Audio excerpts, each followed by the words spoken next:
Merhaba arkadaşlar, kanalıma hoş geldiniz. Bugünkü modelimizi şöyle bir gri ipimiz var, onunla başlayacağım.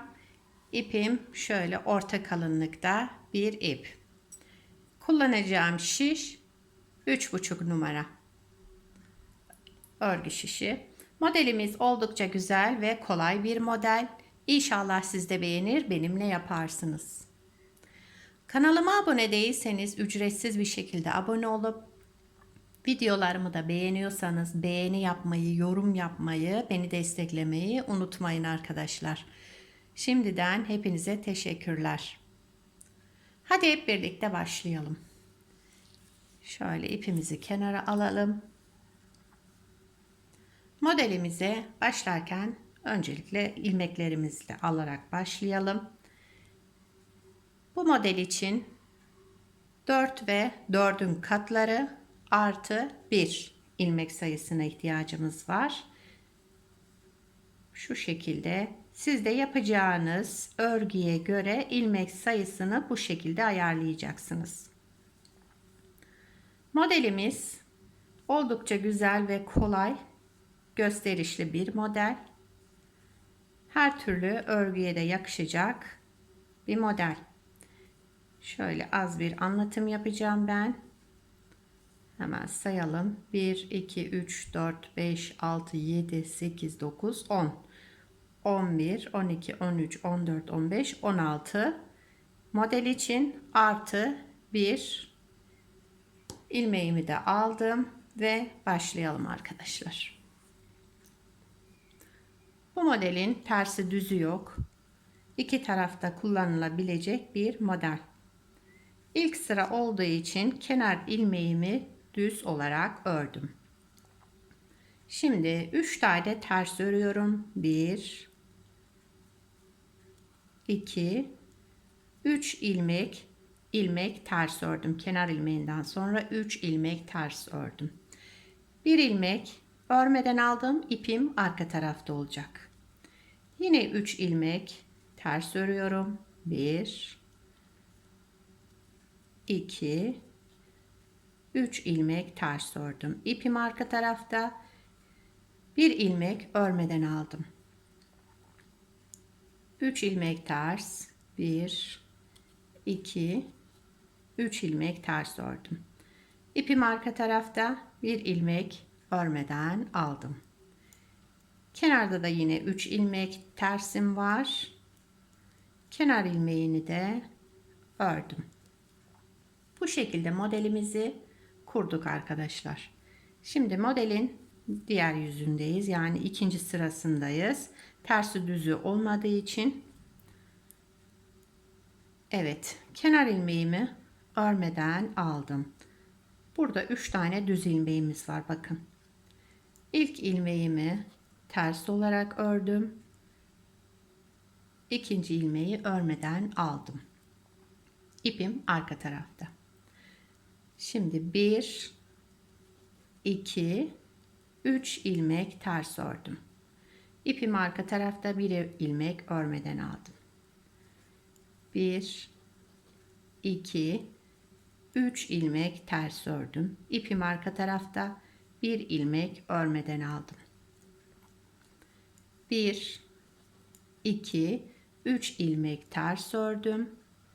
İpim yine arka tarafta, bir ilmek örmeden aldım. Kenarda da bir ilmek ters ördüm. Kenar ilmeğimi de ördüm. Modeli kurmuş olduk arkadaşlar, iki sıradan.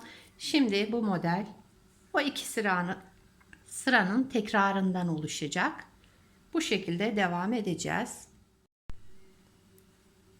Evet, modeli şimdi ikinci kez kuralım. Modelin birinci sırasındayız. Şu şekilde modelin birinci sırası. 3 ters, kenar ilmeğinden sonra 3 tane ters örüyoruz. 1 2 3 ilmek ters örüyoruz. Sıradaki ilmeği örmeden alıyorum. İpim arka tarafta kalacak şekilde. 1 2 3 ilmek ters ördüm. Sıra dördüncü ilmeği örmeden aldım. İpim arka tarafta. 1 2 3 ilmek ters ördüm. Bir ilmek örmeden aldım. 1 2 3 ilmek ters ördüm. Kenar ilmeğimi de ördüm. Şimdi modelin ikinci sırasındayız. Kenar ilmeğimi örmeden aldım. Sıradaki ilmeğimi ters olarak ördüm. Bir tane ters. Bir sonrakini örmeden alıyorum. Bakın düz ilmeklerimiz oluşmaya başladı. Şu düz ilmeğimi örmeden aldım. İpim arka tarafta. Şimdi 3 tane tersimiz var arada. 1 2 3 ilmek ters ördüm. Şu düz ilmeğe gelince örmeden aldım. 1 2 3 ilmek ters ördüm. Düz ilmeğe gelince örmeden aldım. 1 2 3 ilmek ters ördüm. Sıradaki düz ilmeği örmeden aldım. Kenarda bir tane tersim var. Bir de kenar ilmeğini de ördüm. Modelimizi ikinci kez kurmuş olduk. Model ilerledikçe kendini gösterecek. Şimdi üçüncü kez de kuralım beraber. Kenar ilmeğimi örmeden aldım. 3 tane tersim var. Birinci sırada model kurarken kenar ilmeğinden sonra 3 tane ters. İpim arkada, düz ilmeğimi bakın örmeden alıyorum. 3 ters. İpim arkada, düz ilmeğimi örmeden alıyorum. 3 ters. İpim arkada, düz ilmeği örmeden aldım. 3 ters. 1 2 3 ters ilmek ördüm. Kenar ilmeğimi de ördüm. Şimdi modelin ikinci sırasındayız. Kenar ilmeğimi örmeden aldım. İkinci sırada bir tane ters örüyorum. Bakın düz ilmeğe geldim. Onu örmeden alıyorum. İpim arka tarafta. 3 ters. 1 2 3 tane ters ördüm. Düz ilmeği örmeden aldım. İpim arka tarafta.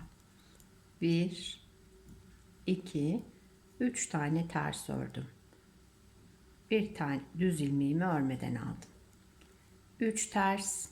1 2 3 ilmek ters ördüm.